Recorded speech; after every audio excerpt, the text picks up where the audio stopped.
Hi friends, నమస్తే. మీరు చూస్తుంది నిజమే. ఈ నెల 20వ తారీఖు దేశవ్యాప్తంగా మెడికల్ షాపులు బంద్ కానున్నాయి. ఈ బంద్‌లో సుమారు 12.40 లక్షల పైగా కెమిస్టులు, ఫార్మసిస్టులు, డిస్ట్రిబ్యూటర్లు పాల్గొంటారని all India organisation of chemists and druggists తాజాగా ఓ ప్రకటనలో పేర్కొన్నారు. ఈ బంద్ కారణంగా సాధారణ మందుల కొనుగోలు ఒక రోజు పాటు తీవ్ర ప్రభావం చూపబడుతున్నాయి. ఆసుపత్రులకు అనుబంధంగా ఉండే ఎమర్జెన్సీ ఫార్మసిస్టులు మాత్రం తెరిచుండే అవకాశం ఉంది. ఈ నేపథ్యంలో మందులు అవసరమైన వాళ్ళు అత్యవసరం అనుకుంటే ఇవాళ రేపటిలోనే కొనుక్కోండి.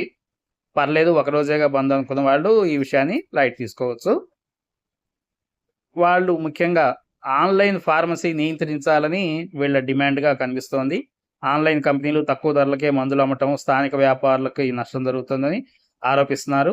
అలాగే డాక్టర్ ప్రిస్క్రిప్షన్ మిస్‌యూజ్ అవుతున్నాయని కూడా, డ్రగ్స్ విచ్చలవిడిగా ఆన్‌లైన్‌లో విక్రయాలు అవుతున్నాయని కూడా వీళ్ళ ఆరోపణగా ఉంది. ఇది ఫ్రెండ్స్ ఈరోజు తాజా అంశము. ట్రెండింగ్ న్యూస్ మీ అందరికీ ఉపయోగపడుతుందని ఆశిస్తూ థ్యాంక్ యూ.